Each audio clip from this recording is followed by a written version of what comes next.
Meanwhile, back at the Hall of Justice, our mild-mannered podcasters were bombarded by gamma rays, bitten by radioactive bugs, mutated by toxic waste, irradiated with cosmic rays, born into a world that doesn't understand them. First issue. Limited edition. Very tough. Origin story.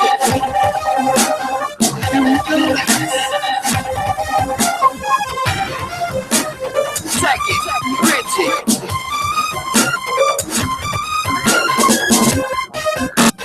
Talking comic. Hello, everybody. It is Wednesday, December the 23rd, 2015, and you are listening to the Talking Comics podcast. I'm your host, Bobby Shortle. I'm here with Bob Ryer. We're still in the same room we were the other day. We haven't even left. We haven't left. No one's even heard those podcasts yet. Oh, time travel. Time travel. Me, Bob, Steve, Stephanie, Mara, and Joey slept for about 5 hours on Sunday and did our end of the year deliberation. So you'll be hearing that next week, all week basically, into the next week. So, and then we'll come back after that and do our end of the year award show like we always do. But this is going to be a little bit of like we always said, last week was the last regular podcast, and this is not going to be a regular podcast. Obviously, it's just Bob and I, so that's one part of it. Little fireside chat, and we're going to be doing some, a little bit non-conventional things.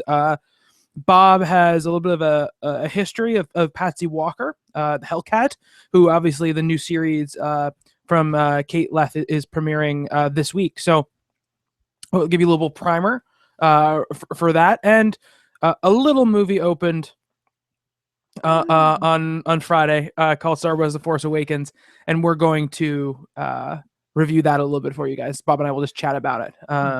So little it broke every record imaginable. Yeah, and also just broke the Monday record. Really? Yeah, it made 40 million on Monday or something. So yeah, so it broke all those records and steaming into the new year with not a lot of competition for a lot of weeks. So we'll see how all that shake out. But we, Bob and I on Sunday when we got together, we had maybe like a 2-minute conversation about it. We don't really know very much except for very high level stuff what each other thinks about it. So we'll get into it about that in a little bit. But first, Bob, did you get all your Christmas shopping done? Are you all ready to go? Yes, I went to the liquor store yesterday, bought a couple of bottles of wine, those sort of last things you do. Had to get some extra wrapping paper today, though, and discovered it's harder to do than you think. My boss was going out to CVS. They had the only thing they had left: 3 rolls, one really nice one, and 2 little sort of foily ones. $10. $10. It's like, okay, yeah, great. It had bows in it. Thanks. And that's what I get for not prepping ahead. Actually, I have to buy a couple of more Christmas cards. Okay, that's about it. How about you? I'm pretty much done. Also did a liquor store thing. I got a bunch of bottles. I have 1 or 2 other things I have to pick up, but they're not like gift card and a Christmas card as well. I have to pick up. That's about it. Those things are easy to pick up, but we're at the point now. I mean, when you're hearing this, it's 23rd, so it's 22nd, obviously, when we're actually recording it, and it's just not even fun to go near stores at this point. I went to Target today just to pick up a couple of things, and it was pretty nutty there. And it wasn't even that nutty in the store. It was just it was very nutty getting in and out of parking lots. They'll kill for a space. They will. So plus it was kind of raining today too, so people get extra crazy. I have a suggestion about gift cards, just in case. Stop and Shop supermarket. Yeah, that's at the register. There are just tons of gift cards. They have one over by where they have like the newest movies. Yeah, just a bank of gift cards for nearly every store and restaurant you can imagine. And do they have greeting cards at Stop and Shop? Yes, they do. Okay. Quite a lot of them. All right, so I'm gonna probably do that then. Yeah, get some rotisserie chicken. Exactly. Gift cards and a greeting card and go home. It's delicious and very efficient. So their craft beers are getting better too. It's true, though. Sometimes, I mean, I assume probably not for this season, but sometimes, Stop and Shop is also not the funnest place to be sometimes when people want to get things. Yeah. I need that turkey. Yeah. Why are they all frozen? Well, it's not Thanksgiving anymore. And you can't go to the quick checkout line with gift cards because they have to do like that double scanning business to activate them. So customer service. Got you there. Customer Customer service. And they can also ring up your food if It's you go true. over there too. You got to cheat. Yeah. You got to cheat. Except sometimes when you go on customer service line, you end up behind somebody who's like returning oranges or something, and then it becomes a whole other process. This orange was defective. Yeah. Looking like going through like their, $250 10-foot long receipt line by line to try to find items, and all this orange costs 10 cents more, all that kind of stuff. It's one of those rules of thumb, like just like when I go to CVS or Walgreens or whatever, I inevitably end up behind somebody who's doing all of their shopping at Walgreens or CVS. They have a cart full of stuff, and it's always somebody who's like 99 years old. So it's very. I always end up. I just need this thing of cold medicine, and it takes me like 25 minutes. Yeah. And when they're done, it's the exact change thing. Oh yeah. Oh, I have that. Mm-hmm. No, don't please. No. The register will tell them how much change you give me back. Don't try to dig out 84 cents. Yeah. Please. You don't get a trophy for that. No. But yeah, so the Christmas season is almost upon us. The Christmas season is here. Sorry, Christmas is almost upon us. And like I said, you guys will be hearing our bank of podcasts over the next week or so. But we wanted to get one more sort of regular show out before the year ended. And this was actually keeping on Stephanie's tradition of recommending things and then not being here for them. Stephanie had recommended this Hellcat history because the new book is coming out, and also, I mean, it was featured heavily in the Jessica Jones television show, the Netflix show. So she's a character that is on the up and coming right now. So and Stephanie's a huge fan. Yes. So of course she's not here. She's not here. Hopefully she'll listen. Yeah, she's working tonight at the Silver Snail. So oh wow, that's cool. Good luck to her tonight. She can't sell any Hellcat today. She can't sell any Hellcat. Well, unless they could break Street Day. No, I don't think they're gonna do that. Shh, Bob, come on. But she might be able to sell people on it if they're coming in tomorrow. Yes. Or today, depending on when you're listening to this, or yesterday, or a week ago. Whatever it might be. So let's talk about Trish Walker, Patricia Walker, Patsy Walker. Patsy Walker Baxter. Patsy Walker. To use her first married name. So Patsy Walker has been sort of two characters, right, in her history. Yeah. And in two very different sorts of universes. Her history goes back to nearly the very beginning of what was then Timely Comics. Her first appearance was in Miss America magazine, which was actually a full-sized magazine. It took over from Miss America Comics. The character was part of the all-winner squad who at one point was thought to be the mother of the Scarlet Witch with her husband, the Wizard. Of course. Worst superhero name ever, but they were good characters. She was... the backup feature, once this went to a magazine, it was contests and how-tos and fashion tips and all that sort of stuff. And so they created this character, Patsy Walker, who was a fashion model. And she was created by Ruth Atkinson, who used to work for Fiction House doing Planet Comics and Wings and all those fancy books they did. Just great artist. And Stan Lee was part of this too. How much? No one's entirely sure, but he was in charge of the office then, so probably had some input, but it could have been all Ruth. There's a dispute. And do you remember the Mad Fold-ins? No. The back of Mad Magazine. Oh, yeah, the covers and put them together. Yes. Al Jaffe worked for Timely then too, and he was part of this whole sort of triumvirate of people who were part of this. Ruth would draw that for 2 years, and within a year, this was November 1944, Patsy would have her own book by the next spring that would run for 20 years. Ran for 124 issues. And she also had a spin-off series with her friend Hetty Wolf. It was called Patsy and Hetty, which ran for 110 issues on its own. Oh, my goodness. Trivia I found out researching this, there are 2 books that actually are the first Marvel comic. Marvel was Timely, even though their first book was Marvel Comics with the Torch and the Submariner. They were Timely. They were Atlas during the 50s. The first 2 books actually have a little MC on the book without the big square we're used to seeing. It was a little MC. It's Journey into Mystery 69, which was a Thor book, and Patsy Walker, number 95. So she's the first Marvel comic at some level. She actually made an appearance, though, as Patsy as in Fantastic Four Annual number 3, where she and Hetty are trying to crash the wedding of Reed and Sue. And they're just really thrilled to see Tony Stark, and he's like such a dreamboat. So they're just hanging out, and that little panel, very redheaded Patsy, Always spunky, filled with personality, which is something that would travel all through every incarnation of this character up until when we just saw her in the She-Hulk. That's something that carried completely through. Steve Englehart, who we had the pleasure of having on as a guest, he did a solo series for The Beast, an Amazing Adventures back in 1972. It's where Hank McCoy goes from being Hank McCoy to being this furry monster.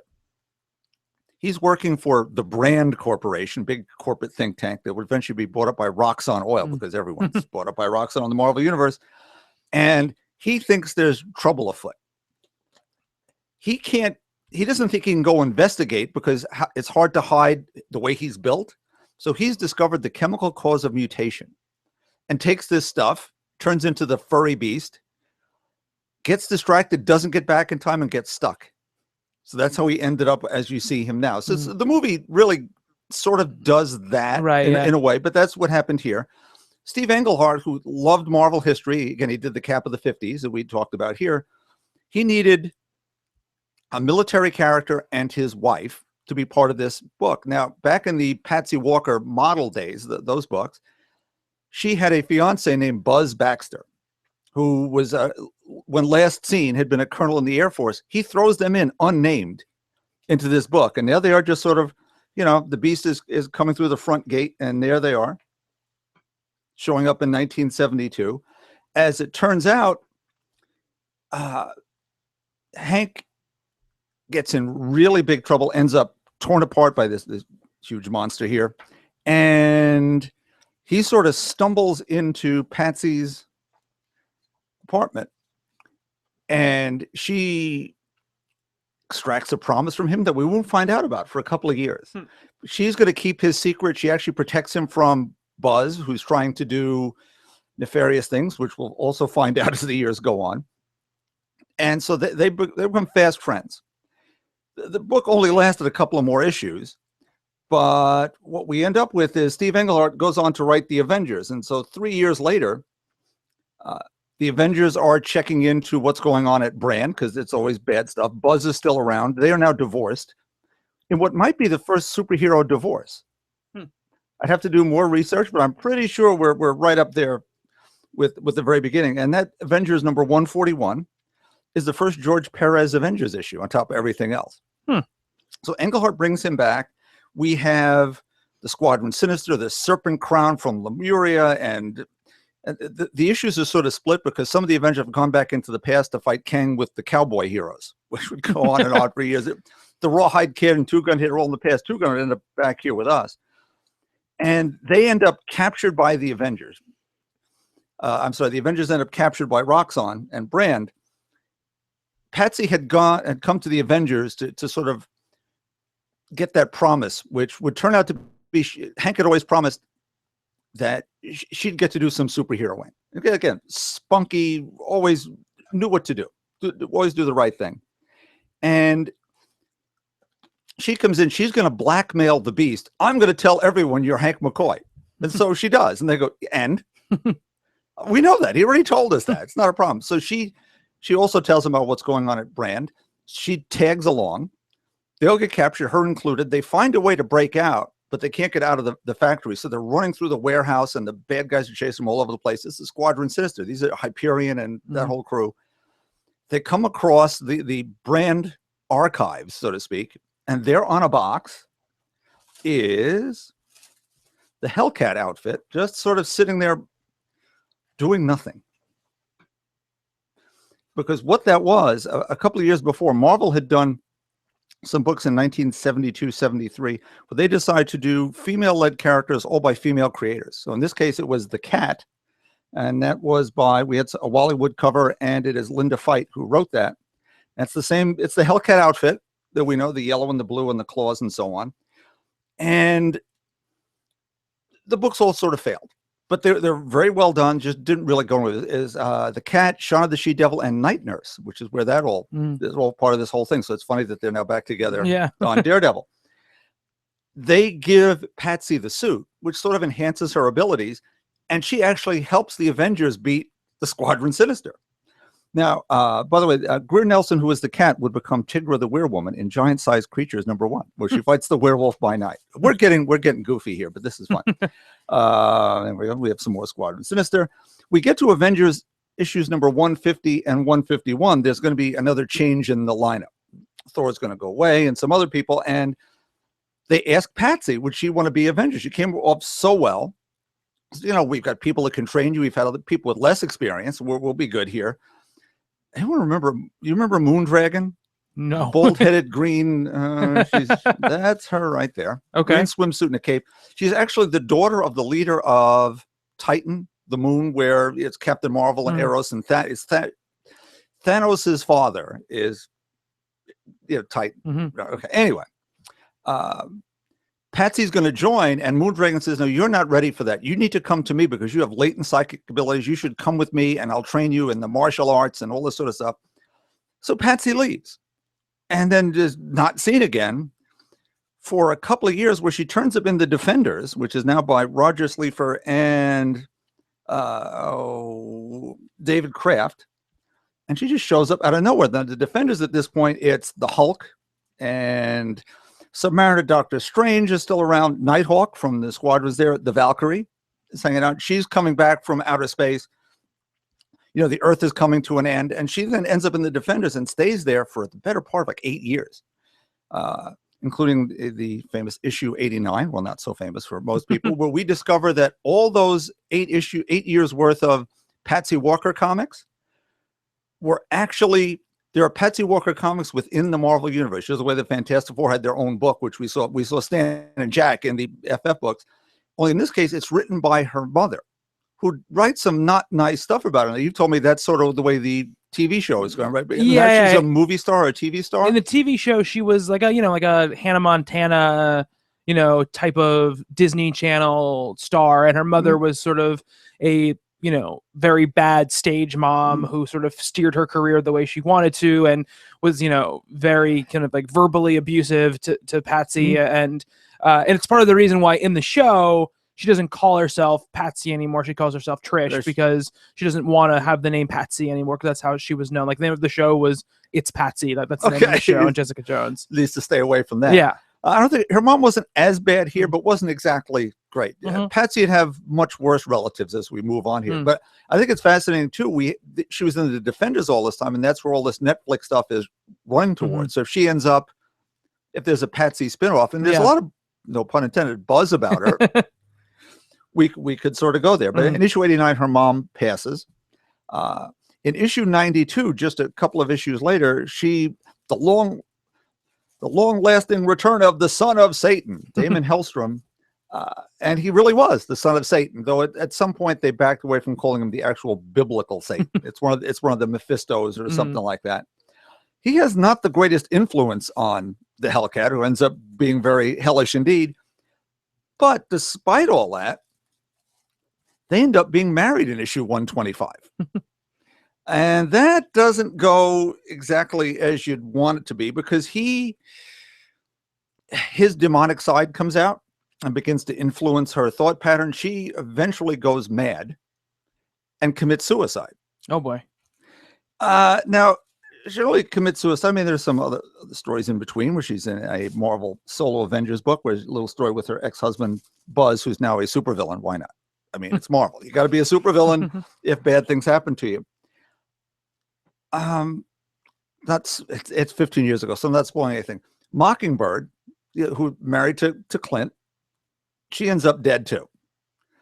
He goes into hell to try to get her back. Argues with Mephisto, big fight scenes. There's this thing in the corner, and he grabs it, and they fight their way out of hell, and it's in Thunderbolts Annual number 20. The only thing is, he doesn't get Mockingbird back. He accidentally picks up Patsy Walker and brings her out of hell. And then she returns in the next month's Avengers Annual 2000. She has slightly enhanced powers at this point, where she actually has a little bit of they call it a mystic sense, where she can sort of understand something bad's happening. It's the Force, so to speak. But it's still the same character. She's come back from hell, all light and sunny. As a matter of fact, that whole issue has a revisit to her old hometown. I think it was Centerville. All told in the very 50s, all wearing sort of cat skirts instead of poodle skirts. But I think this sort of artwork, as Brittany Williams in the new series, I think is definitely channeling the sort of 50s, 60s sort of thing. Now, after that, she'd end up back in the Defenders. A slightly different look at that was the Eric Larson. And then a couple of miniseries, one in, I think it's 2007 by Steve Englehart and Norm Brayfogle, and who had done her so much good before. And then the Catherine Immonen series in 2008, whose trade is out of print that I tried to find today. Be careful what you're going to pay for it. I think they'll reprint it at some point. Marvel Divas into She-Hulk. But through all these appearances, what's really important is Patsy is in love with being the Hellcat. It's fun for her. She's fulfilling a destiny she didn't have before. She has friends in a different way that she did all through the Defenders era. Whether it was Sleefer or David Kraft, Ed Hannigan, who would follow, even Englehart before, tons of female friendships. And as we're seeing that aspect of the character continues to come up, whether it's with the She-Hulk, now with Jessica Jones on the show. So those portrayals are really, really accurate to that. Again, she never says quit, never says die. And it's our introduction to this. She's so in love with the idea of being a superheroine. It's us regular people. If we all of a sudden may not bitten by a spider or cosmic rays or anything, you get to all of a sudden hang with the Avengers. You'd have a lot of fun. As long as you're not getting killed or tortured or whatever. So I think at some level, she might even be, I don't want to say the prototype for what Squirrel Girl is about. But in these early issues, there's a lot of that going on. They never really went all humor with Hellcat, which I think we're going now, which is going to be fascinating to see how people react to, they're just knocking off Squirrel Girl somehow. It was actually something that may have even come before and got folded into where Squirrel Girl came through. Now, picking up back issues, a lot of these things have been reprinted in the Essentials and trade paperback versions of those old archives. Again, the Avengers stuff is from 141 to 144. That's that first story arc. She continued through to 151. The Defender stuff is starting to come out, and she begins in 44 and runs for years and years and years. The early Patsy stuff might be on Marvel Unlimited now, just because. But she's a fascinating character to delve into. If you're interested in this new series, you might want to drift backwards. So we hit on a little bit. She loves being Hellcat. What are the things other than that kind of define who Patsy is to you, and also just sort of nuts and bolts? Like you sort of mentioned her powers a little bit, but like, what is her sort of atypical power set? Not many. Athletic, courageous, intelligent, willing to she'll take a couple of shots to give what she needs. The outfit itself enhances her ability slightly, so she's probably, I'm going to say, like an Olympic level gymnast. The suit itself has claws on the hands and feet, so she can sort of climb a little bit, but those are used mostly as offensive weapons. Later on, she would have that sort of psychic sense. She can also change it. Her outfit just shows up on its own. Sometimes when there's trouble, she doesn't even know it. So I don't want to say it's a cat sense, but somewhere in there. But I think what was really interesting, and particularly as the books got darker, the Defenders went into some really oddball places. Other dimensions. Again, it was set up to be the non-team. So lineup would change a lot, but it was very often into the mystical and the oddball. For years, they had a character, it was the elf with a gun who was going around shooting various supervillains and people. And in all that, Patsy was, if not the voice of reason, the voice of what the heck is happening here. And she had one very famous catchphrase. It was always oddball, little old-fashioned, so the crap you hear me talk about, G. Willikers or whatever. But I'm hoping to see in this new series, she always said cheese and crackers. Not sure why she said cheese and crackers. But it was a lightheartedness in the face of danger that told you, like, maybe she's whistling past the graveyard in the way that we might be. That that's Kang over there. He could take out the Avengers in a shot, and I'm going to take a poke at him. And it's that gumption, to use Aunt May's old-fashioned word, that really defined the character more than anything else, for me anyway. Okay. So yeah, I mean, I think that it's a pretty good primer for hopefully what we're going to be getting. None of us have read yet the new series. It premieres 23rd, which is probably when you're listening to this podcast. And you won't hear our reactions to it for a while. One of us, I'm sure, will be talking about it, if not all of us. Yeah, at a certain point. But if you guys pick up the book and you enjoy it or whatever you think of it, throw us a tweet at Talking Comics, or write in facebook.com/Talking Comics, or send us an email at podcast@talkingcomicbooks.com and let us know what you think of Patsy, and if you have any other questions for we're going to be talking about, and what the series will be. So that's our discussion about Hellcat, and now it's time to talk about Star Wars. Okay, Mara. I hope you're listening. Actually, she's on the road too again. She is on the road too again, because there was a chance she was going to be here today, but then she was like, no, I'm going to be on the road. And she didn't think she was going to be driving today, but she was, so she couldn't be on. So Bob and I are going to try to not, it won't be as deep a dive as if it was Mara. No.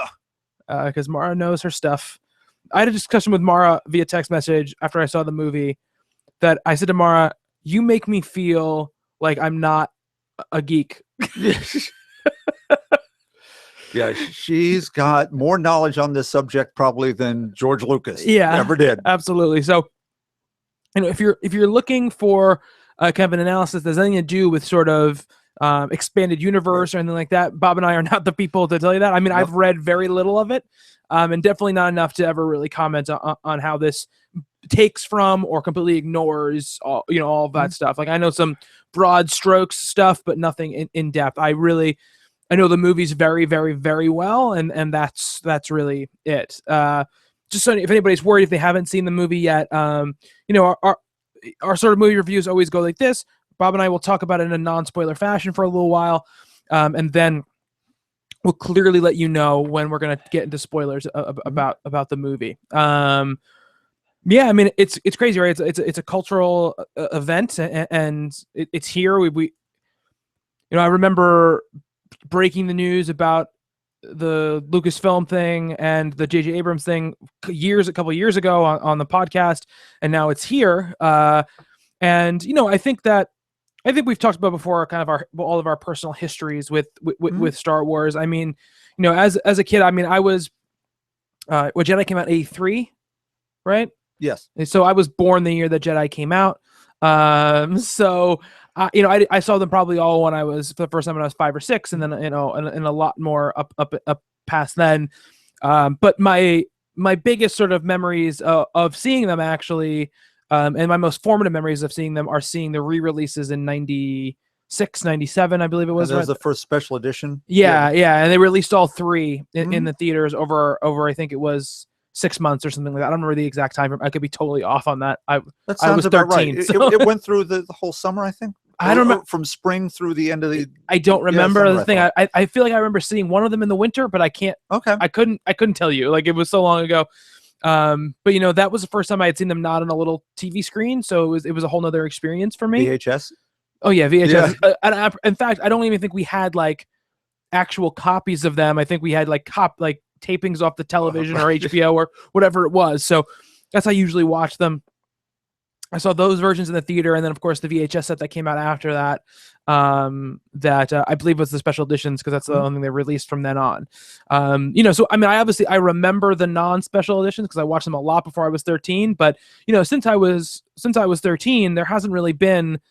They released them on DVD a few years ago, very little fanfare and kind of like very bad transfers of them, stuff like that. And I didn't actually end up watching them at all. So, and I never had a Laserdisc player or anything. Yes, so I still have those discs. Yeah. So since I was 13, the only way to really watch it was the special editions. And I mean, I know all the differences, but that's kind of, a lot of what my Star Wars time was. And when Phantom Menace came out, I was definitely excited. But at that time, I wasn't really, I didn't kind of relate and deal with movies in that same kind of way. It was like, oh, Phantom Menace is out. Well, absolutely see it. We saw it opening weekend, I think, or the Monday after it opened or something. Still packed, and I saw it. I remember walking out of Phantom Menace. I was, again, I think I was 99, 98. I can't remember what year it was that I came out. 98 sounds right. 98. Yeah. I was like 15 or 16 or something like that when it came out, and I remember enjoying it, but having sort of a feeling of that's not really what I expected. And then seeing it again, and then it started to very quickly like fall sort of in my estimation. You know, the stuff I thought was sort of funny and interesting the first time around didn't really hold up to multiple viewings. The second one is one of, to my opinion, one of the worst sort of big budget, high profile action movies or when we like this to be released. I mean, it's not like it's not like a steaming wreck or anything, but it has a lot of problems, and it's the least watchable, I feel like, of all of them. And the third one, you know, when the first one came out, I remember I enjoyed it with a lot of reservations, and I actually have not gone back and watched that third one for a very long time. So I don't really even have much of an opinion about those movies in general, other than not having a good time watching them so much.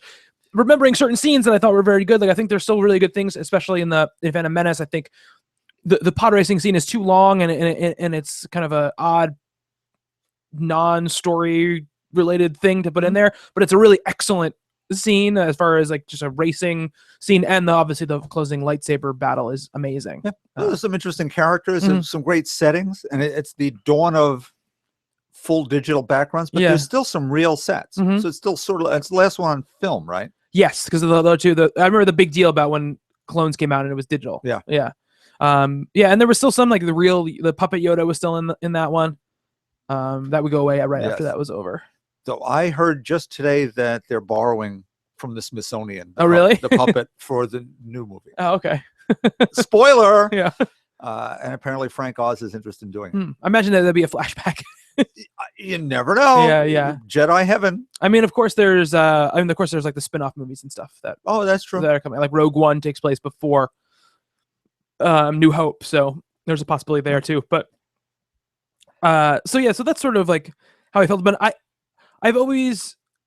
never really soured on the Star Wars like brand or anything like that. The kind of animated stuff they put out since then has all been very good, and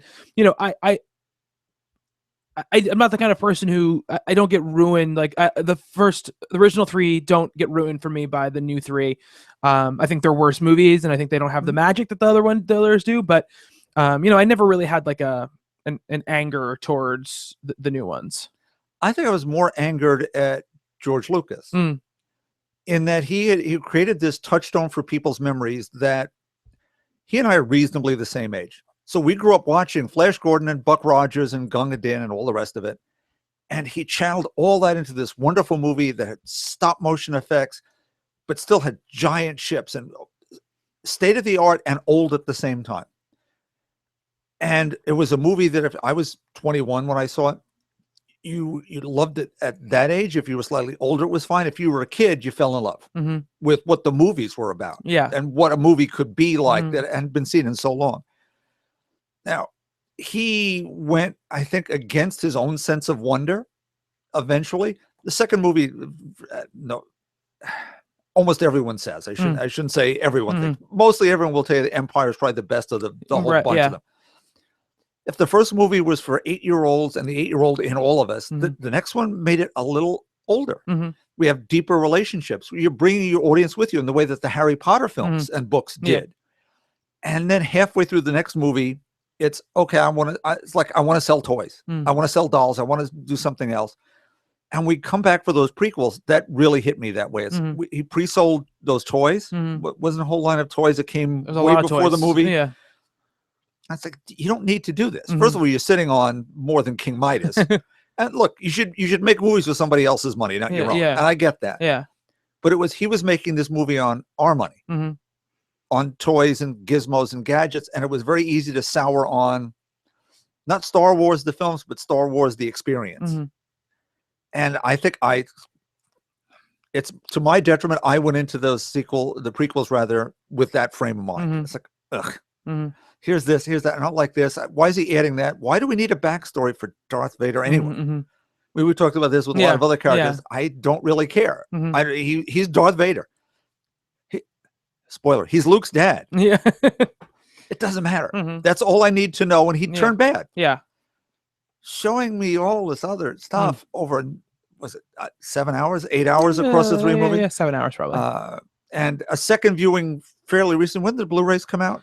2-3 years ago? 3 years ago, something like that, I think.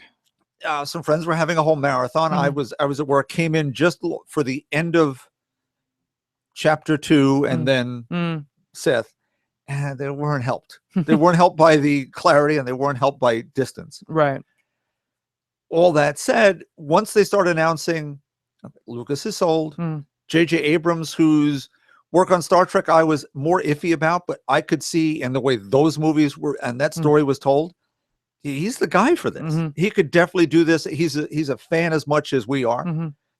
He's going to go backwards to at least the tone, and we'll see what we do with that. And every trailer seemed to be heading in that right direction. I didn't obsess over the trailers, but it was a friend of mine has actually written his own script based on the trailer. It's like, Bill, you probably shouldn't do that. You're going to be disappointed when it's not your movie that you wrote when it shows up. Because the trailers didn't give you much plot at all. No, and especially after seeing the movie, there's a lot that I am very grateful to the trailers for doing that, because there were surprises that I didn't see coming. And I will say too, and I know there are people who are like, well, I guessed this and I guessed that. I was watching just the trailers, and I watch trailers a lot and I love them, but I was kind of in love with the fact that I didn't know. So I wasn't even like critically thinking about the possibilities, right? I was like, okay, I'm just going to let it go. Like, I'm just going to see what happens. I don't know who this Kylo Ren guy is. I don't know who Rey is. I don't know who Finn is. You know, I don't know how they relate to, the original cast at all. I don't really understand like why there are stormtroopers, why they're, all this kind of stuff. So I was kind of looking forward to going into it in that way. And I've never really been a like, I don't want to get spoiled by trailers, but I'm not the kind of person, I don't have the willpower to not watch a trailer for a movie that I'm really excited for, and trailers are meant to be something that goes, okay, like here's a marketing piece for a movie that makes you want to see the movie. And of course, like stuff with the Avengers movies and with Star Wars, I'm going to see them anyway, but it's just something that like kind of wets my whistle for it gives me a little bit to sort of see like, oh my God, this is what it looks like. And it looks, this thing the way I thought it was gonna look, this is how it looks and that kind of stuff. So I watched that stuff, but I didn't watch any TV spots. And I also did not I didn't read any stories that were like, is this what's going on in The Force Awakens? Anything like that. I tried to go in, as someone who would have just seen the trailers, going to see movies over the years before it came out. And again, this is not correct because we talked a little bit about the prequels and the original trilogy, and it's not a big discussion about that. Joey Esposito wrote a very interesting little article for his blog when he talked about how he loves Force Awakens, but it also makes him a little bit sad because it's not the movie that the creator of the property would have ever made. At this point, it's just a very interesting article, and I recommend people go check it out. If you just if you search Joey Esposito blog, it'll be on there. But it talks about how he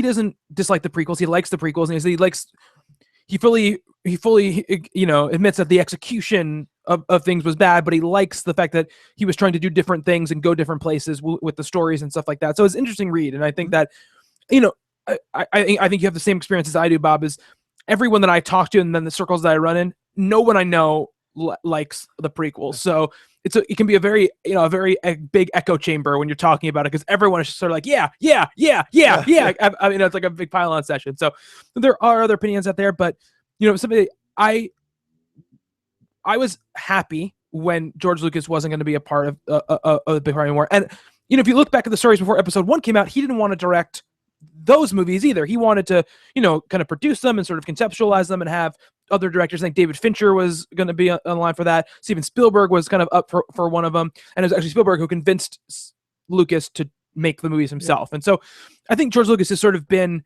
not wanting to make this movie for a very, very long time. So I was happy when he sort of let it go and Next Generation. And I'm a huge J.J. Abrams fan.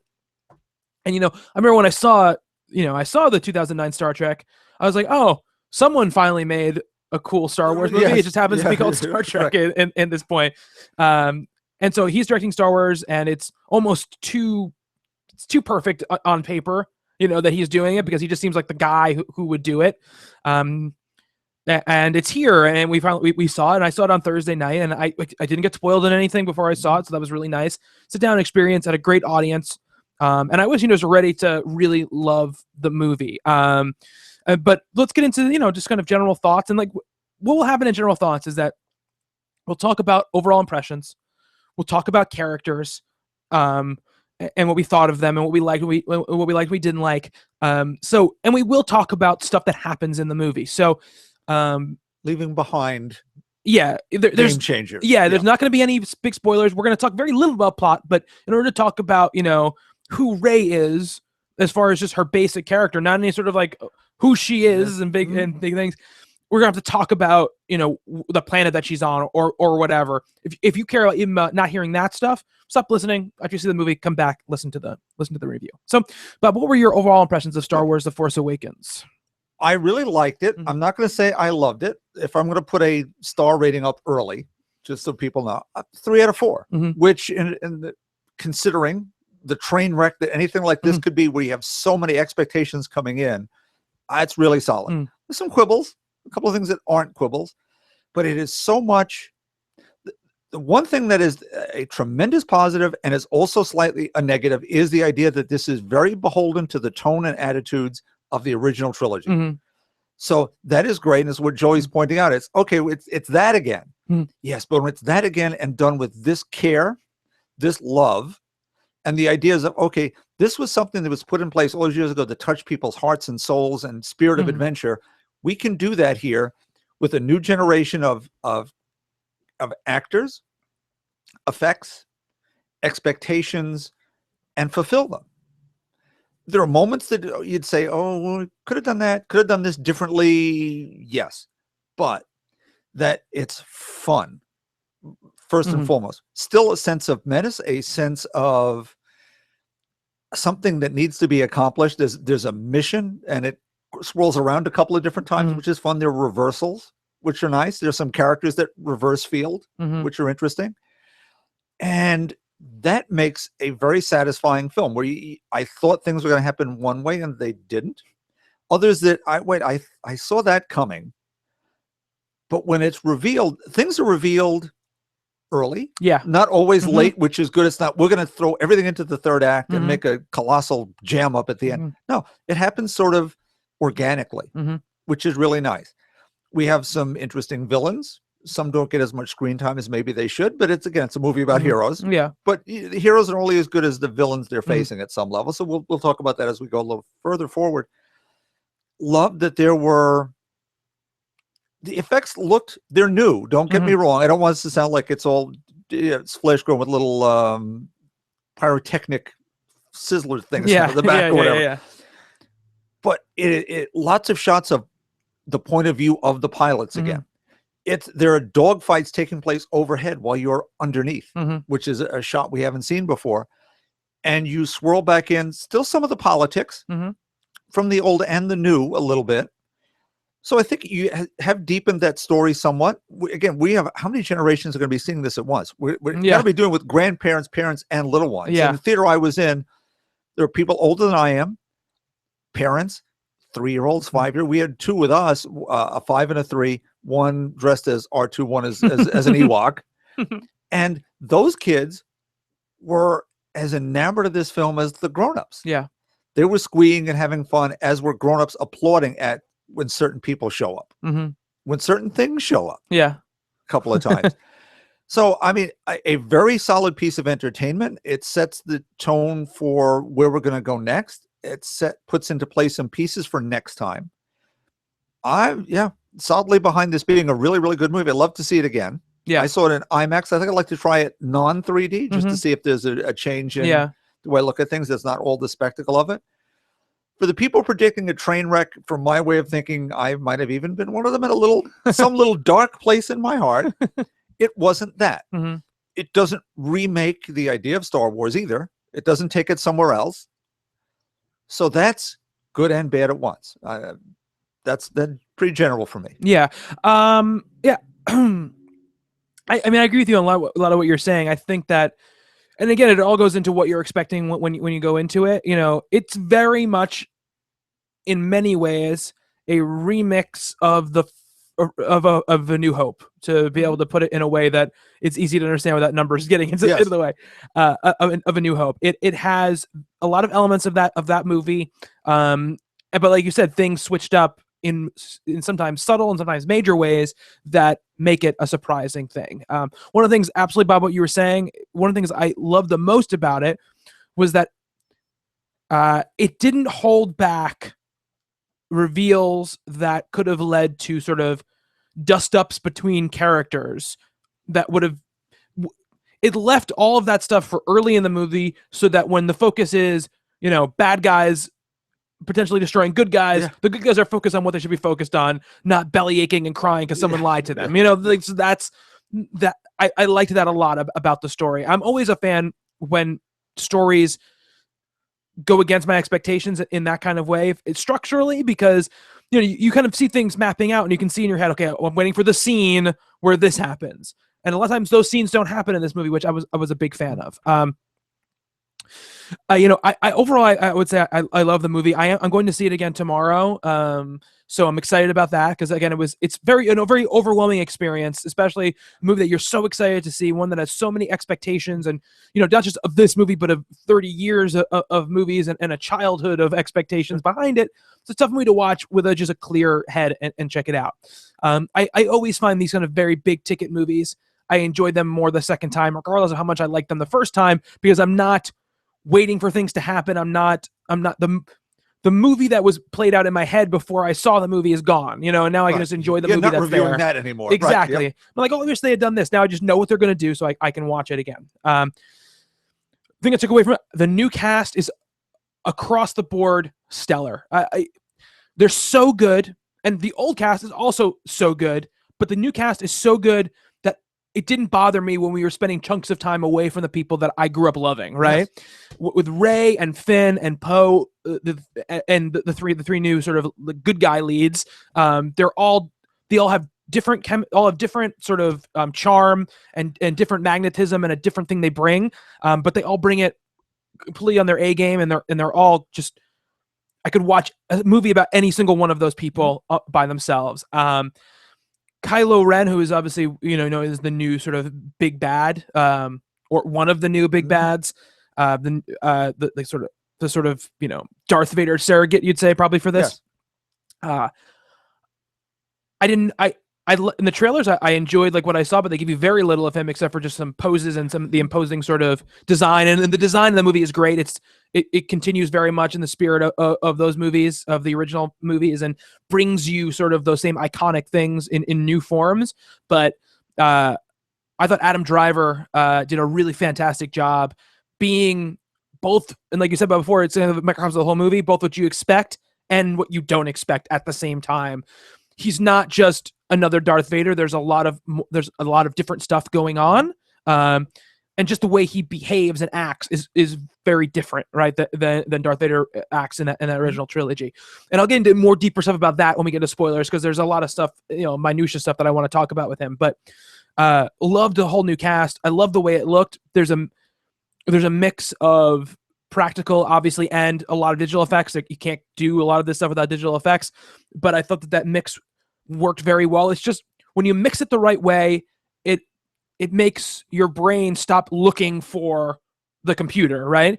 So it's the fact that, in Iron Man, sometimes he's wearing a real Iron Man suit, sometimes it's digital, and you can't look at it and tell the difference. And that happens here, I think, a lot of the time. So I love that about it. There was one scene, again, one scene where I felt like the monsters were a little bit too digital. But it's a very short scene. It's not like it's a big thing. It's the rest of the effects are so good in the movie. It was the one time that I had a problem with them. But overall, I laughed. I got wrapped up in the characters. I got emotional at times for both nostalgic and just for in the plot reasons. I thought it was an extremely satisfying, entertaining movie to watch. And I think when you get down to it, for these types of movies, it's one of the best, I think, examples of how to make a high octane action fantasy movie, but still make it about characters. And I thought it did great that way. It's a breakneck paced movie. I mean, it starts and it just doesn't really let off the gas for the entire movie. There are there are dialogue scenes, there are quiet scenes where there's not action happening, but there isn't ever action too far away when you get to that point. And those scenes actually still they're paid off. Yes, because you'll sit for a second and they'll be discussing, mm-hmm. and that discussion leads to someplace interesting, and then something breaks off from that. So. Yeah. It was a big win for me. You know, like you said, I have little quibbles about it, and I have some I have quibbles and I have questions about what this all means. Of course, it's part of a series of movies, so there are things left unanswered in this movie that I fully expect will get answered in other movies. It's still, I think, a well self-contained movie in itself. There's just aspects of the plot that obviously are going to be tied to other stuff. Without there being an ending in the same way that Empire ended with a cliffhanger. Yeah. It ends with we can continue this in 3 or 4 different ways. Yes. The way Prometheus ended, where it's okay, we can go here, we can go here. Yeah. And take this ride with us once we get there. Yeah. Have fun thinking about it till then. For the next 3 years or whatever it is. So I'm excited about the future of Star Wars, mostly because I think that the new actors are just great. You know, and you look at a character, BB-8 is a very easy character to point out, but that's a very good example of how the movie captures the spirit and the sort of fun of the original trilogy. Because he is basically like an R2 surrogate, and there is that sort of, again, it's part of the remix of that first movie. But I feel like the personality he manages to bring throughout it really helps to give that sort of fun to even the darker scenes in the movie. And created, as with R2, it's a character that really says nothing, beeps and boops and so on, and you still cared. Yeah. When things were going badly, it's no. Yeah, exactly. So yeah, I mean, that's pretty much my overall impression. It's very tough to talk about anything because so much of the movie has been shrouded in secrecy. That's tough to talk about anything. I will say, I mean, again, I talked about Kylo Ren. John Boyega as Finn is fantastic. He's charming. He's funny. He's manic. He has a different arc than I think most Star Wars characters I've seen have. There are elements of other people's sort of stories, but the thing to remember too about Star Wars, and I'm sure most people know this, but Star Wars itself is a remix of, Joseph Campbell and these very big, very traditional story arcs and tropes. And so everything's going to sort of play off of those ideas when it comes to this stuff. Finn was great. And then, I mean, but the standout is Daisy Ridley as Rey. I mean, there's been a lot of stupid shit said by a lot of people over the last week or so, because of course, whenever something is very loved, no matter what it is, there's always going to be backlash, right? People writing things about it, a lot of think pieces about Star Wars and all this kind of stuff. And like, at one hand, I understand the love for the universe and wanting to dig into it, either whether you're the positive or negative side, whichever you are. But at some point, I always just want to think, enjoy enjoy the movie, But I honestly, and I don't want to bring this stuff up because I don't want to go too much into it, but like I didn't know what the word Mary Sue meant until the last 2 weeks. I always heard it, but I didn't know what it meant. It's a stupid criticism of the character, considering that there are, first of all, its traditional meaning is that it's like an author surrogate character. Someone puts himself into a fan fiction to make make them feel like very powerful. I really doubt that Rey is a reflection of Lawrence Kasdan or J.J. Abrams. So I just put that out there right now. Maybe their desire to take this series into a somewhat different direction. Yeah. It's a power fantasy, don't get me wrong, but that's okay. That's what these movies are about. It's addressing, to be honest, to me, it's addressing a complaint about the other movies. Yeah. And one of the characters there, without spoiling too much, really, a lot of us wanted Leia to do more. And particularly as she got into, even though she's very proactive at taking care of Jabba the Hutt at some level, trying to choke him to death and all, there is still that she stands around a lot. And here, now you've got that character, point one, proactive, with agency, doing stuff, has an arc where she starts in one place, moves forward to somewhere else, and then somewhere else even beyond that. Yeah. So, yeah, it's a power fantasy. It's making sure that that character role is empowered. Yeah. And that's a complete positive. That's a complete win for me. Yeah. And look, I mean, when we get into spoiler talk, there Yeah. are certain things where I'm just in the fiction why I'm like, but why does they know how to do that? You know, I Yeah. definitely have those questions, but overall, I love that the character is so capable, but still vulnerable. And this is the part of that whole discussion I think is stupid, and what it leaves out of the discussion is that she is a vulnerable character who has a journey and has an arc and who has challenges that she has to face down throughout the movie. She's just a very highly skilled person at a lot of stuff, and I don't want to give away what all that stuff is because that's part of the fun, I think, of unwrapping the movie if you haven't seen the movie. But the character itself is great, but Daisy Ridley, who's really been in basically nothing before this, of anything major at least, is an absolute revelation as an actress in the movie. She's this sort of great amalgam of different sort of movie stars and characters that you've seen before, but also something kind of wholly her own, which is what it's about, kind of being a standout in a movie like this is about incorporating the old and making something new. And it's sort of like we said about the movie itself, right? She does things I have never seen before a character like this do in one of these movies, but she also has those traits that I love about characters in movies like this. And in these particular movies, she's a couple of the characters we love sort of mashed together, absolutely. which is really special. Yeah, absolutely. She's just, I wanted to leave the store and go, buy the Rey Funko Pop and, all this, because I just loved her character so much in it. And she has the most sort of hell yeah moments, I think, in the movie. And, it's her movie. Like, she is the lead of the movie, 100%. Not in sort of, I'm going to say this person's name, not to give anything away, not in a plot. She's like the Luke of this new trilogy. It's her point of view. It's her point of view story. And so I'm excited to see what that means for episode 8 and episode 9, and going forward, whatever else happens.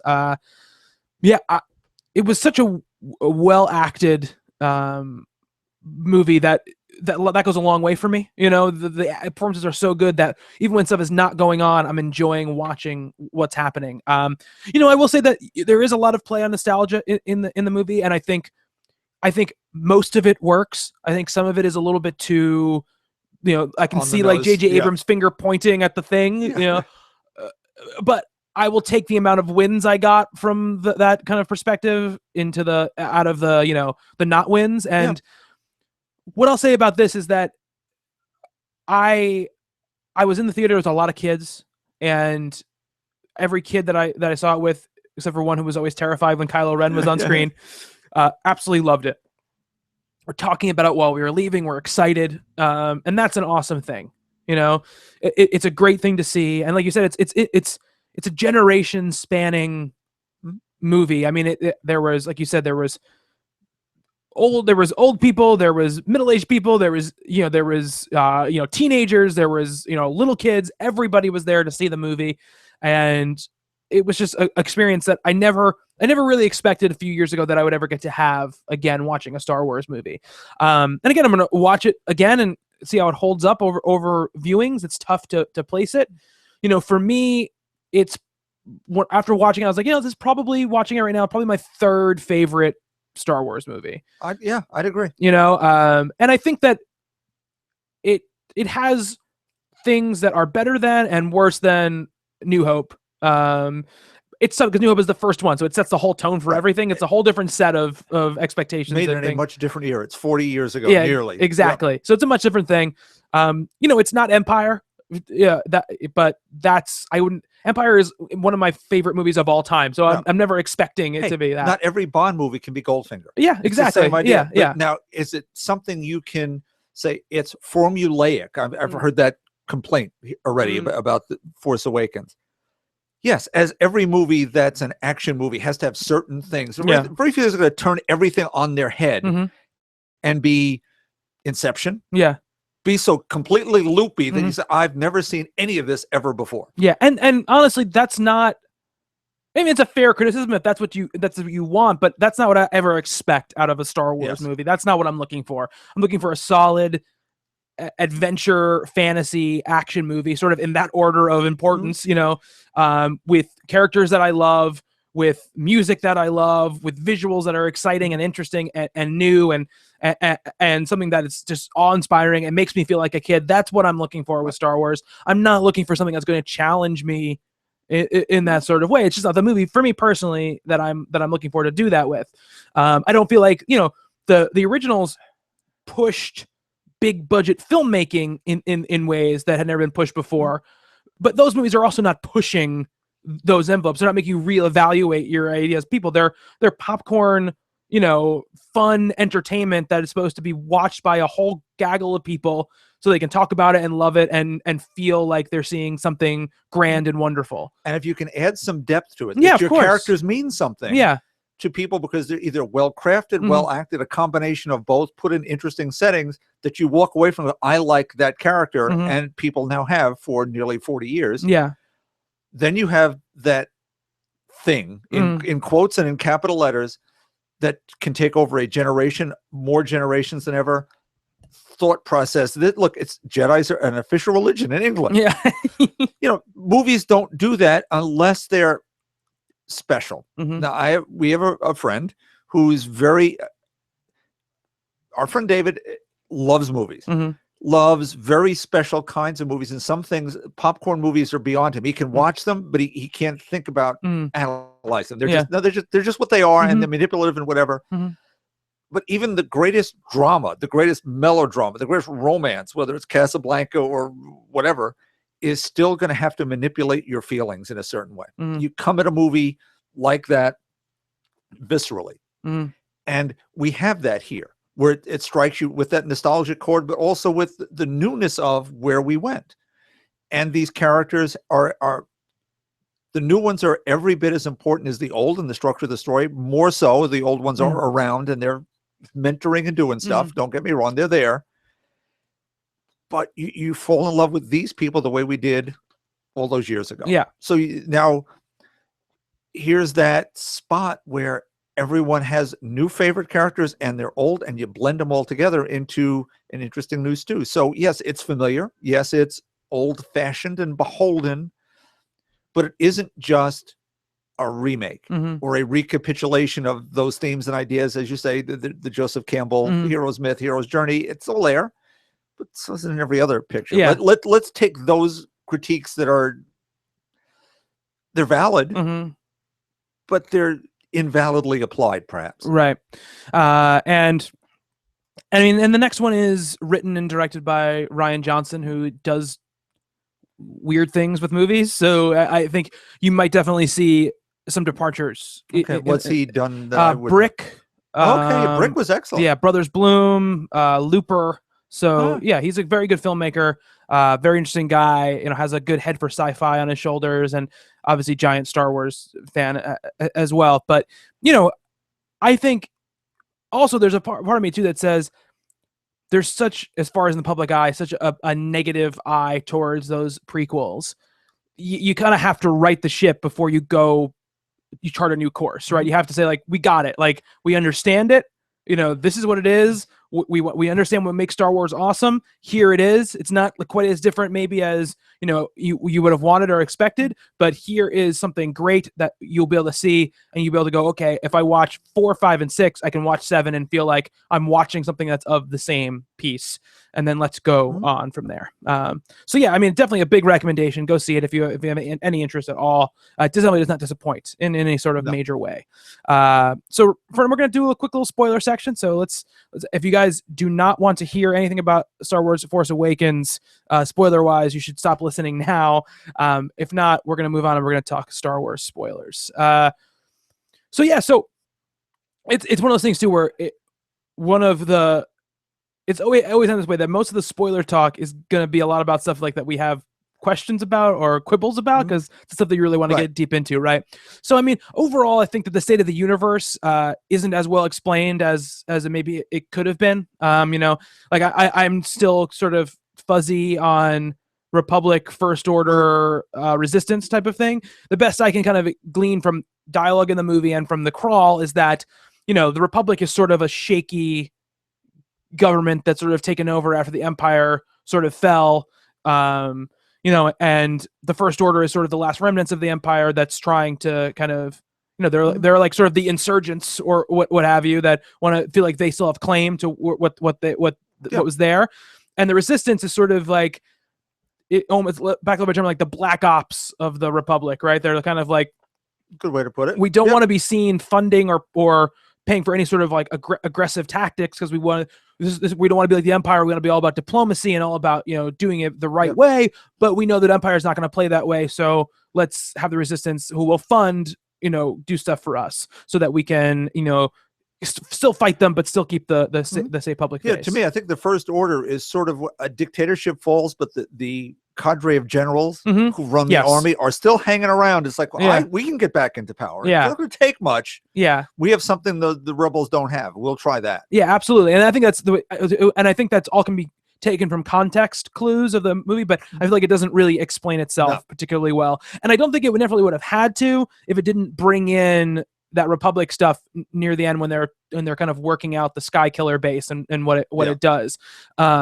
So I think that's a little problematic about what that is. 'Cause I just think it's unclear. I think that they could have one or two lines could have very easily solved that for them. Which was a little bit, that was one of the off-putting things for me. The thing I would talk about Rey before was that just she seems to know how to do things with the Force that, like, I understand her watching Kylo and learning sort of, you can get into somebody's mind. But when he's trying to interrogate her and she pushes it back at him. That moment is great. There's questions to me like how she sort of knows to do sort of a Jedi mind trick. You get the sense of her character that she's sort of like a nerd for the history of the galaxy, and so maybe she knows about that stuff. That's sort of what I thought while watching it, but that's not really made clear, right? And of course, I think the stuff where she grabs the lightsaber, that's something she would have she saw, Kylo do. She saw her move things with his mind and do stuff like that and pull her towards him. So it's interesting. He sort of kind of teaches her to do the things that she needs to do to beat him in a lot of ways. What happens eventually is we're into spoiler territory. Yeah, very into spoilers. Yeah, where it's obvious she is channeling the Force, which is now back to being it's all around us. Yeah, and we're into that older part of the universe. That as someone who's in touch with that part of herself, that she's able to access other things in a different way. Her technology, it's not much. She is basically a flying tractor. So she's sort of a mechanic, and that's all good, but it turns out she's also this magnificent pilot. And where does that come from exactly? Well, maybe she's so natural about using the Force that she is now, it's out there. And that's now part of what she is.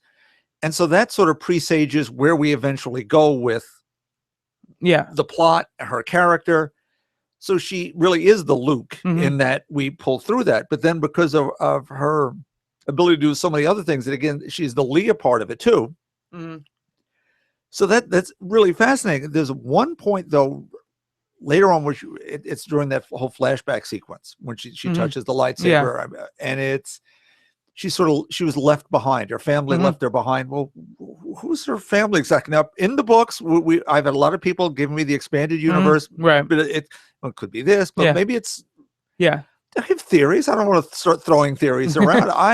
Or should I? Oh, you can absolutely. Okay. I mean, I think that's a very interesting scene, right? Because you don't hide who's letting her go if it's not somebody big, right? You don't just do a hand if it's going to be just, some random person who let her go. So it's somebody that we know, or somebody that we should know, or someone that, name we know, or something like that. Right. Yeah. So to me, actually, we should get into what's the other half of this. We have it in Ren. There's another quote. We're the Knights of the Ren. I didn't see any. No, we didn't see any. There's just one so far. Yeah. He's was someone who was being trained to be a Jedi who's gone very bad. Yeah. And he was being trained by Luke. Yeah. And it turns out, okay, spoilers, people. He's Han and Leia's son. Yeah. Who's gone bad and is now he is the stand-in for Vader, but the connections now are so deep into all this. It's all three of our old favorites are now part of who this kid is. And I love that. I don't want to, but Kylo, I love that he's like a Darth Vader nerd, Yes, he has his helmet. Like he is obsessed with knowing anything about Darth Vader and being like Darth Vader. I mean, it's his grandfather, obviously, so it means something to him. But it's interesting he takes that part of his lineage to do that with. Now, my feeling is, I could be wrong, and it could change in between. If Mhm. people have enough other theories, they could change where they're going Yeah. too, if we all spoil it for them. I have the funny feeling that Rey and Ren are brother and sister. That's one of the theories I have too, but I feel like the movie was sort of intonating that at times. So I have a feeling that it's not that, because it seems because I think that's what it is. I have a feeling that's not what it is. You know what I mean? Mm-hmm. The weird thing, but there's like definitely some of the ways that Han sort of deals with her feels like that sometimes. Yep. The sort of ending moment with Rey and Leia feels like that. The way that Kylo reacts at a certain point when they're like, "Oh, the girl on Jakku," and he's like, "What girl?" And he like starts joking. Yeah. All those things sort of intonate towards that, right? But it could be his niece, but it seems more than that. Yes, it does seem more than that. So she could be Luke's daughter for all we know. A daughter that Luke doesn't know about for all we know, or something like that. The expanded universe has twins involved. Yeah, I mean, again, they threw out the expanded universe, so so what they're using, what they're not, and I think part of the reason they did that was because they wanted this stuff to be a surprise, right? It's like, I don't want to know that I could know who she is. Like, I love the fact that I don't know who she is, and that I have to guess and theorize and try to figure it out as we go along. Just stupid things like I did this meta thing because I was like, well, she's an English accent. Like, there's not many characters who have English accents who are good guys. Yeah. I mean, again, this could be I'm probably totally off, but what if she's not descended from Luke or Leia? What if she's like Palpatine's granddaughter? Like that sort of thing. Because I think it'd be interesting dichotomy to have Kylo as someone who was pulled from the light to the dark, and her for someone who was like predispositioned to be in the dark to the light. So that kind of stuff is very, very fascinating to me. Because I was like, well, the only British person I can think of on the good guy side is Mon Mothma, who's like the general, but again, that's me Obi-Wan. way Wait a overthinking minute, it. That's true. Obi-Wan. That's true. That's true. Obi-Wan. That's true. Way overthinking it. Sorry, Bob. We have Max von Sydow too. We do have Max von Sydow. Go ahead. Didn't know he was in the movie. Yeah. So that gets into as the relationships then as we're seeing them, as opposed to figuring out what they are. Yeah.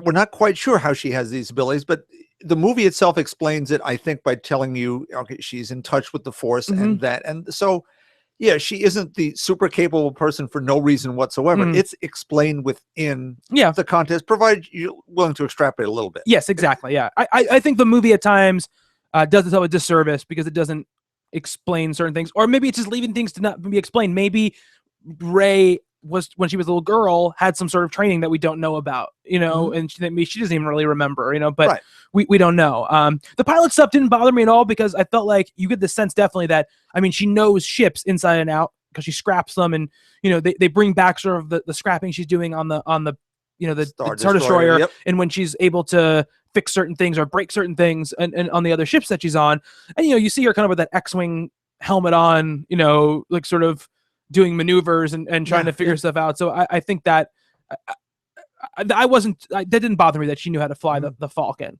or anything, because you get a sense maybe she's flown low-level ships before at other times. Yeah, her tractor, if nothing else. Yeah. I have more questions about, I always thought, now again, I think the stormtroopers were all sort of clones of Jango Fett. There's a line about that though in the movie, because they're talking about what Finn is doing and how he goes away, and then I think it's Hux.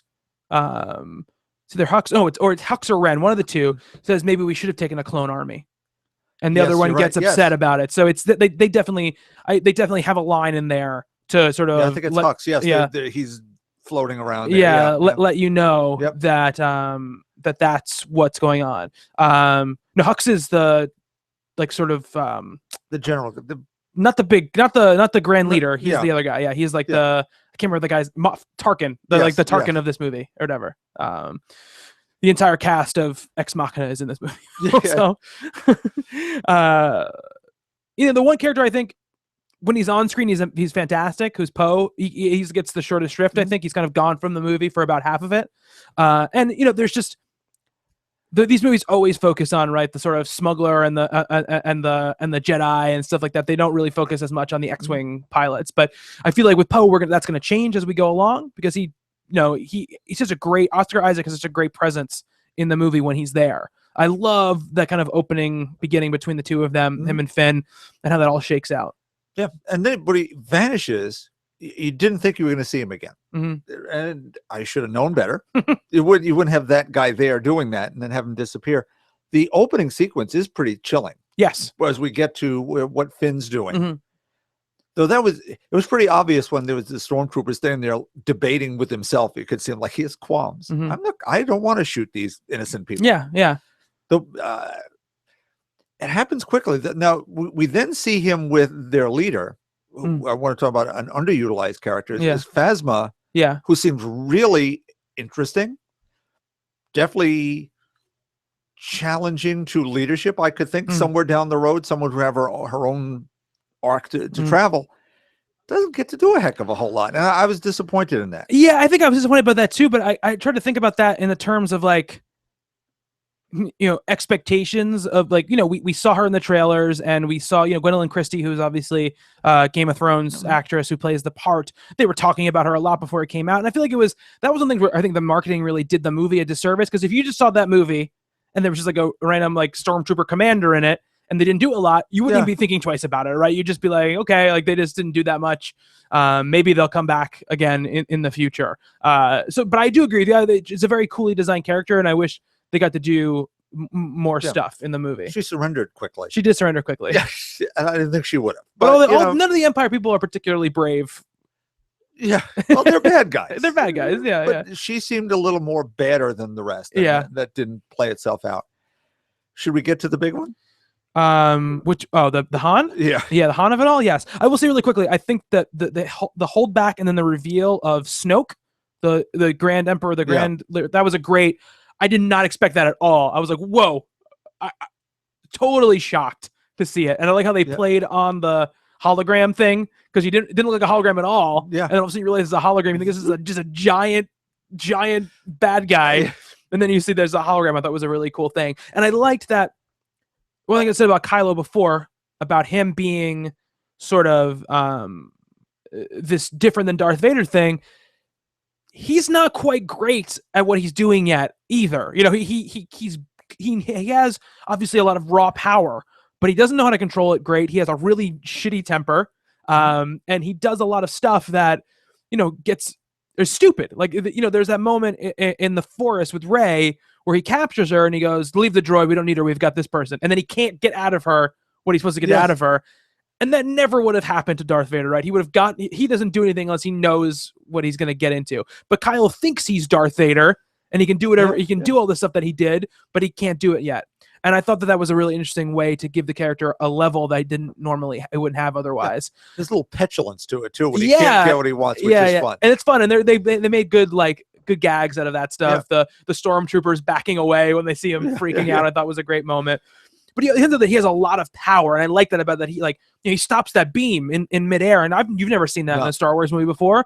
That was a really whoa moment, and I liked that a lot about the movie. I will say too, we mentioned Starkiller Base. One of my disappointments about the movie was that it had basically another Death Star in it. It was a cool thing and a cool idea, but this always happens when you make things too big, right? Is that it loses the understandability and sense of urgency that you would get. The Death Star, you knew it had to get into a certain position and then it could shoot a beam and blow up a planet. With this, they did a good thing with when the sun goes dark, it means it's ready to fire. So you had a visual representation of what you're trying to do. It's going to shoot these beams into the sky and eventually they're going to hit this planet and destroy it. Just not as immediate or as kind of scary as the Death Star. And then when they're taking it apart, turns into the same sort of, we'll fly low and we'll go in there. Okay, it was done very well. I did like the way he eventually did blow it up though, because that was different when he was spinning the X-wing inside that one little room. I thought that was very cool. And all the flying sequences were great. I love the initial one where she's flying the Falcon and she kills the jets and it like flips over. Yes. She shoots and because the guns have gone bad. They're all locked in one position, so you have to fly upside down and backwards. Yeah, which that was great. I love them flying through the destroyed ship. That was great. You said the stuff on the ground going to the sky was great. That initial fight on the planet with where the bar is was awesome. Harrison Ford getting around at 73. Yes. Looking physical, looking good, looking in shape. And we didn't even mention him yet. This is the first time I've seen Harrison Ford be Harrison Ford in a very, very long time. Amen. I can't even remember the last time there was like a light in his eyes when he was acting. He's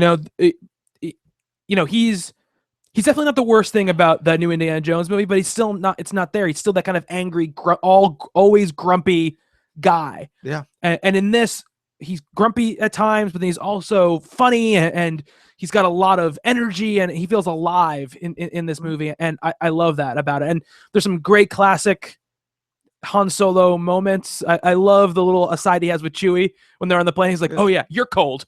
Yeah. Yeah. Yeah, you're a garbage man. Yeah. Thanks. Yeah. No, it really is a revelation. Mhm. I've been, I don't want to say off of the Harrison Ford train for a long time, but it seemed as if, just you're saying, never engaged enough. Mhm. And some of that's what is given to him. It's the same Of stuff course. over and over again. And he doesn't do that much anymore, right? He only does things every once in a while. So very, very good here. And for 73, he, again, not only in shape, but looked really good. yeah, absolutely. Older, certainly older, but not decrepit, not what you would have anticipated with so many years having passed. His character has a lot of fun things to do, and one terrible thing to do. Yeah. So the death of Han Solo. Here we go.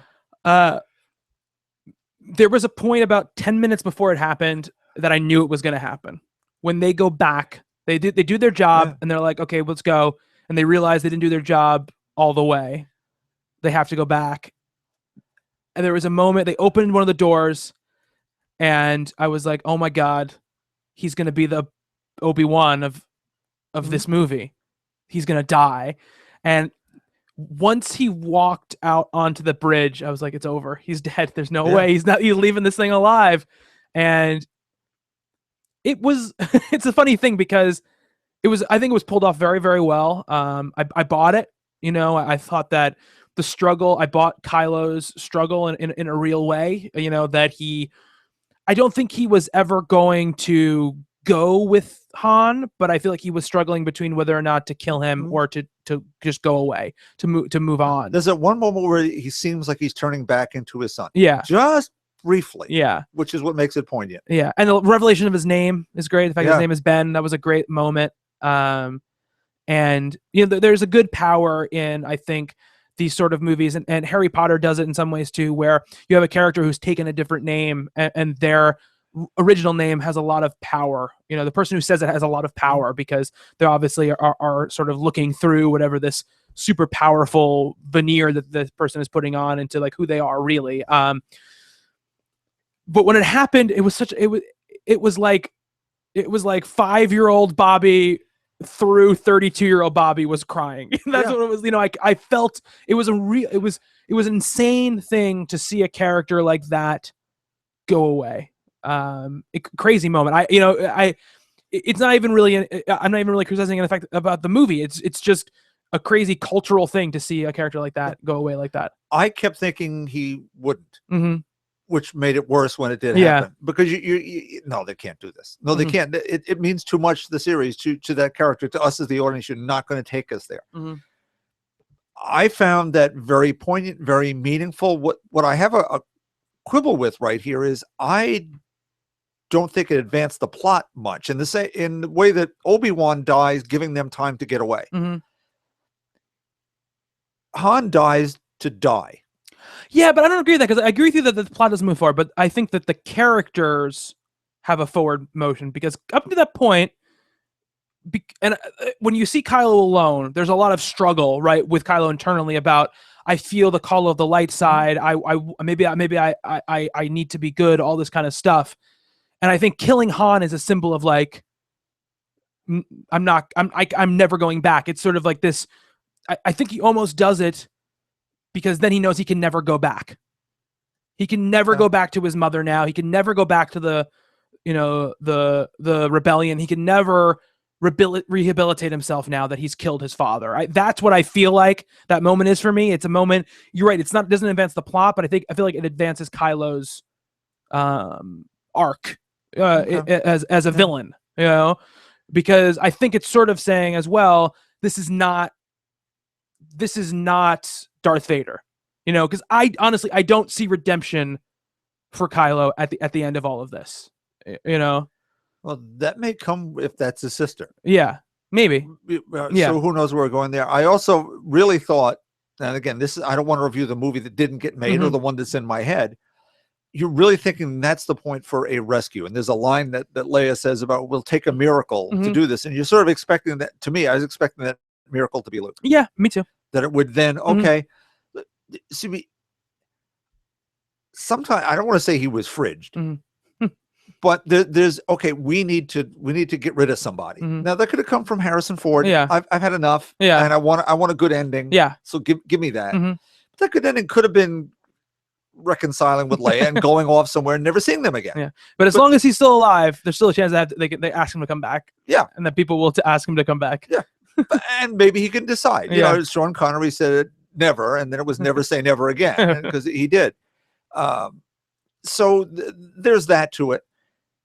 The blowing up of, I think that this is probably too meta, blowing up the Senate planet, the head of the government. Yeah. Is that sort of, we don't like those prequels? In Mr. I want to take a crap on what you did before and say, that's done. Because we're not mentioning midichlorians. Am I pronouncing that correctly? Yeah, okay. That's right. We'll get rid of that too. To be fair, Lucas didn't mention them after the first movie. Yeah. So. I don't want to deal with all that political intrigue. I'll have my own, and it's more Shakespearean, the family, rather than the big picture of trade routes and whatever. So I'll get rid of that. Yeah. And just blow the snot out of it the way I did Vulcan. Yeah. It's, I don't know what that was, but that was one of the parts I was talking about, the state of the world stuff that I felt was sort of like the sort of hitchiest stuff of the movie for me. Were those few moments. I think it's a great cliffhanger to leave the movie off on.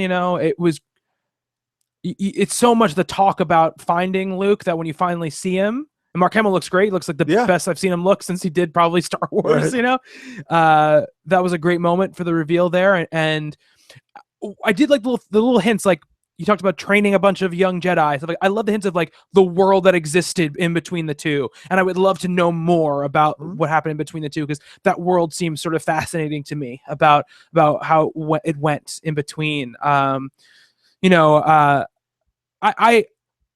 all those sort of moments, like I really enjoyed, and I thought that the ending lightsaber battle was one of my favorite ones in any of the movies, because it called back to the original trilogy, because it's much rougher, it's much less refined, it's more desperate, because Rey is desperate. Rey has obviously shown herself to have a good force attenuation, but she doesn't know how to wield a sword, so it's a lot of just hard strikes and just will trying to push it through.